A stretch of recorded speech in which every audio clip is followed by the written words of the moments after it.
So I'm currently a sophomore in college and the bar scene here is pretty big.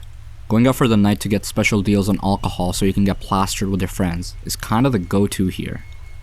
Despite this, I'm not a huge drinker and don't enjoy it a lot because it tastes so bad and hurts my stomach.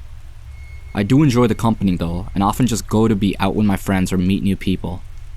A lot of the times, I'm called the dad of the group because I end up taking care of them all the time. That's the prelude to what happened when I decided to go with them on one Friday night. So we all got dressed up, pre-gaming a bit at my friend Q's house before we Ubered downtown to one of our pretty well-known college bar clubs. After we got in, my friends immediately split off into tiny groups, combing over the club for girls they wanted to try their shot at spending the night with. This is going to make me sound weird, but one-night stands aren't really my thing, and I don't want to end up cock-blocking my friends. So instead of looking for girls, I usually find someone at the bar and make friends with them. I was chatting with some dude that was wearing a cowboy hat when eventually a girl approached me. She was pretty cute, probably 5'6" with dirty blonde hair, and eyes that I think were very light brown. But they were so light they almost looked gold, which threw me off a bit. She asked if she could buy me some drinks in exchange for being her friend for the night, and I of course accepted. Because hey, that's what I came here for anyways, right? Anyway, she kept her word and we started talking to each other and she introduced herself as Alexa, but to call her Alex. I asked her some basic stuff about if she came with friends, if she went to college here, and etc. To which all the answers were no. That struck me as pretty odd, as it's honestly pretty unsafe to be in the downtown area alone as a girl, at like 1 AM in the morning. She said she wanted to hear about me, and actually seemed pretty excited to listen. It felt like a really nice change of pace, because I'm usually the one learning about other people, not the other way around. It could also have been the alcohol starting to take effect, since I'm actually a pretty big lightweight, as like I said, I don't actually binge drink often. The whole time I was talking, she stared into my eyes and had this warm smile that made me feel so acknowledged. If that even makes any sense. I felt like she was enjoying her time as much as I was, and that just made me even happier because I thought it meant I made a new friend. That was when her demeanor began to change though. She started to get kind of flirty and eventually asked if I wanted to go home with her. Like I said, I'm not really a one-night stand kind of guy, and explained I like to get to know people a little better before sleeping together. I'm pretty sure I saw what I think was anger flash across her face, but it was quickly replaced with another smile and she suggested just going home and watching a movie instead. I agreed and pulled out my phone to begin ordering an Uber, but she basically grabbed my wrist and started guiding me outside. I was confused, trying to ask if she was planning to drive after drinking, but she wouldn't really answer me. We eventually got outside the club and she pointed to a black Honda Civic parked right at the front of the club. That was when all the warning bells rang like a tornado. I was pretty drunk at this point in the night, maybe 6 or 7 drinks deep, but I was still aware enough to see the red flags. She said she had come alone, but the lane the car was parked in was only for pickups, and I never saw her order an Uber. Somebody would have had to be driving the car. This was enough to make me uncomfortable, and I asked again if she was planning to drive the car. She said yes as she continued walking me closer to it. I know that was a bald-faced lie, and as we got closer, my heart sank as I noticed the outline of 3 other guys in the car.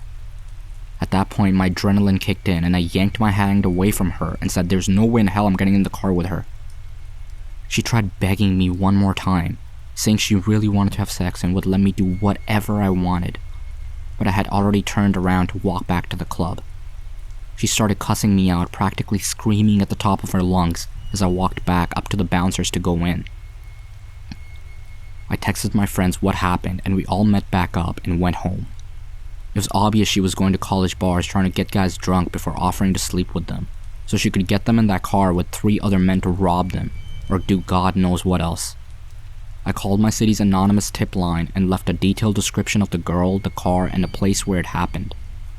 That night was a real wake-up call for me, and I'm so thankful that despite being drunk that night, I was able to piece together what was happening before it was too late.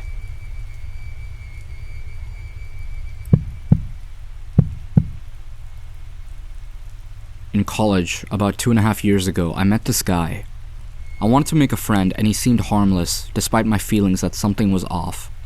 At the time, I ignored my gut in favor of gaining a local friend. He seemed to have a crush on me from the time he met me, and while I was flattered, I wasn't interested. I told him as much, and he didn't argue. At first. Next time I met him, he had some arguments for why we were compatible. I stuck to my guns. He seemed accepting and didn't bring it up again. We talked and walked around school. In the course of our conversations, he learned a lot about my interests and hobbies and checked them all out. Then he reported back to me about where he'd visited or when he thought he had an idea to spend time together. I didn't realize it at the moment, but he was really good at talking about nothing at all. And I came away knowing literally nothing about him besides his name. One day I was about to get kicked out of the building because they were closing and I didn't have a ride home. You probably guessed what was about to happen. He took me home. I was smart about it, telling my father when we left and who I was with. Things started to get creepy after that. He started showing up where I was by coincidence. He would stand outside my class and stare at me. I tried talking to the prof about it, but all he said was that I was smart in changing my seat in class and that I should go to campus security if he made me feel threatened. I asked him to give me some space and he quit obviously showing up everywhere. One day I came home from school to my brother telling me about a trespasser on our property. We live in the middle of nowhere, and around our neighborhood you'll see a lot of posts or mailboxes painted lavender. It's a code to everyone that we don't like strangers trespassing on our property. My dad made a big deal about it, and either side of our driveway is graced by a lavender post. The trespasser must have parked in a neighbor's yard, then navigated the forest behind our house. Because when my brother confronted him, he ran into the forest. He hadn't parked anywhere nearby. My brother described this man to me, and he fit the description of my school stalker. I guess my brother ran out with our little cricket and waved it around at the guy. A cricket may injure a small animal, but at the range bro described, he probably wouldn't have bruised from it. It's still scary to see someone with a weapon. My brother was alone at the time. I decided to end my silence towards him. It seemed better to know where he was than for him to show up unexpectedly. I didn't want to ruin his college opportunity because of an overreaction on my part, and I didn't know that security would believe me. I ended up dropping a class that semester and failed another. The next semester went better, and I rarely see him now. I've since moved in with my fiance about half an hour from my old home. I dropped out of college so that I could find out what I want to do with my life before I spend money and time on school again.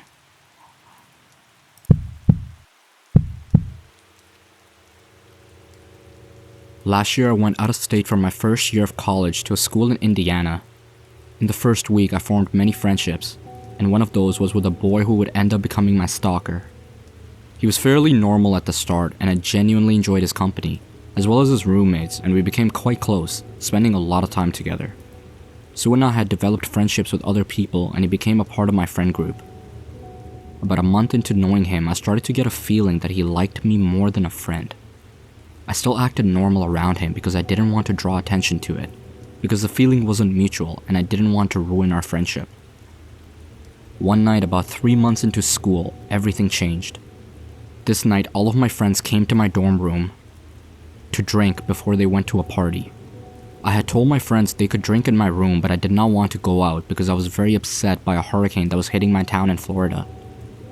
All of my friends were supportive of this, except my soon-to-be stalker. Throughout the time he was in my room, he was basically making jokes about how dramatic I was being, and even when everyone else told him to stop, he wouldn't let up. Finally, everybody is ready to leave to go to the party. My stalker is the last to exit my room. Before going, he tells me that he cares about me and that if I change my mind and decide to go out or if I need anything that I should text him. Which I found strange given his previous behavior, but I figured he had come to his senses and was attempting to be a good friend. A couple hours after my friends leave, I get a text from another friend telling me to come help with our other friend who is too drunk and is vomiting. So I change and walk to her building. Upon arriving, I found out she is fine now and that they put her into bed. I go outside of their building and cry about what's happening at home on the steps by myself. I get a text from the stalker asking if I had changed my mind. In the moment I was sad and figured if I went out with them and drank, maybe I would feel better. I tell him where I am and ask if the group wants to meet up. He says that they will come, but arrives alone. He suggested we hang out in my room, but I told him I want to go see the group. He didn't seem to be too happy with this, but I call one of my other friends to see where they are, and we go to another dorm building where they're drinking. When we get inside, we had a hard time figuring out which floor they're on and what room they're in. My stalker is visibly drunk at this point and pushes me into one of the connecting suites that is vacant. He begins to make fun of me again for being upset and is becoming very touchy. I push him off me and tell him to stop. We finally find one of our friends and that friend tells us we can meet him in his room and he has alcohol there. My stalker suggests we just go to his room instead because he's in a fight with one of the other guys and doesn't want to see him. I believe this and agree. When we get to his room, we're greeted by his roommate and a bunch of his roommate's friends. My stalker grabs a backpack with his alcohol and says we should just go to my room and our friend group can meet with us, so we do. My dorm had 2 beds in it and my stalker sits down on the one I sleep on, so I decide to sit on the other one.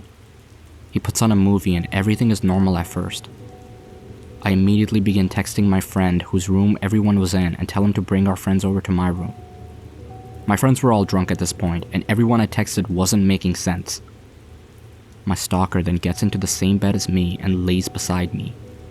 I immediately feel uncomfortable and start rapidly texting my friends and tell them that blank is acting strange and that they need to come now. He sees I'm on my phone a lot, so my stalker grabs my phone from me and tells me I need to take a 10-minute break from it. During this time, he becomes very touchy and suggests we try this take with my Juul where he exhales it into my mouth, to which I reject. I tell him it's been 10 minutes and that he needs to give me my phone back, but he denies knowing what I'm talking about. I stand up and move to the other bed because I feel uncomfortable, and he gets up and moves as well. I sit at the very end of the bed opposite of him and demand my phone. He continues to play dumb. Instead, he moves closer to me and tries to playfully touch me. I've had enough at this point and tell him he needs to give me my phone right now, and that it isn't funny anymore. He tells me he needs to go to the bathroom. While he's in the bathroom, I grab my laptop and I message all of my friends to come to my room ASAP and tell them that he's being very creepy and I need their help. Once he returns, he tells me right away that he wants to level with me and that he thinks we should hook up. I had been making it very clear the entire time that I did not want that and thought he would be able to read my body language and the situation and realize I was clearly uncomfortable. I tell him no and that I just want to be his friend and not ruin the friendship. He doesn't listen. He comes over to me and starts playfully grabbing me, and when I push him off and tell him to stop, he pushes me down onto the bed and tries to come over me. He grabs my legs and pulls me into him. I was thankfully sober and was able to kick him away from me and get up and run into the hallway. He doesn't leave my room and begins to insult me and tell me he never wanted to be my friend and only wanted to sleep with me, and that guys and girls can never be friends. It always has to lead to something more. He then says he would never date me and that I'm too emotionally unstable for him, and a slew of other insults. One thing he said that especially scares me is that he was raised to take what he wants no matter what when defending his actions. I don't know what to do and just start crying and yelling at him to leave my room. He refuses and then makes fun of me for crying. At this point, he still has my phone and won't give it back or leave. I threaten to call the campus police on him if he does not leave, and finally he agrees. After that night, he texted me every day for a week trying to talk to me, and one of my friends told him to listen to what he had to say, so I do. He ended up confessing his love for me and told me that he still thinks we just cannot be friends, even after I said multiple times that that is all we could ever be, and ultimately I told him I think we need to stop talking. All of my other friends knew what happened and dropped him as well. He spent months trying to talk to me. He became completely obsessed. I would still hang out with his roommates, but I would only go to their room when he wasn't there. On the few occasions where he would come in, he would later text me paragraphs about how immature I was being for ignoring him. Finally, I said we could try to be civil and just be acquaintances to be nice, but that led to him getting very mad at me for still acting uncomfortable around him and never wanted to hang out with me. At this point, every time I would see him, he would blow up on my phone and text me non-stop about being fake towards him, and that I needed to get over myself. I finally blocked him. After doing this, he got very angry. He would show up where I was all of the time and just stare at me. His roommates would tell me that he talked about me every night basically for the rest of the school year. He would try to ask them things about what I was doing and who I was hooking up with. He would go up to my close girlfriends all the time and ask what he could do to fix things with me. He tried to fight a guy who expressed he was interested in taking me out on a date. A few months later after the incident, he made up excuses to come to my door, almost every other day. He started trying to talk to me in the hallways. He would offer me his things and even bought me a Christmas present. The last few months of school, he told me his roommate that his goal was to sleep with me before graduation, that he thinks I want him, and I'm just playing games with him. I in no way want him or make it seem this way. The only way I act towards him is completely disgusted. Even over the summer, he has been texting his roommates about me. All of my friends tell me he's stalking me and recognizing that the way I'm acting is no way asking for his attention. I go back to school in the middle of August and he will be there. He'll be living in a frat next year, so I don't have to worry about him being on my floor. But he still worries me. I think something is very wrong with him, emotionally or mentally, and not just because of the way he's acted towards me, just in general. I don't want anything to happen to myself or anyone else and think I should do something about it. Looking back on the night, I would say his behavior and the things he said were very rapey, and the people who think if I want something I should take it no matter what are at a higher risk to sexually assault someone.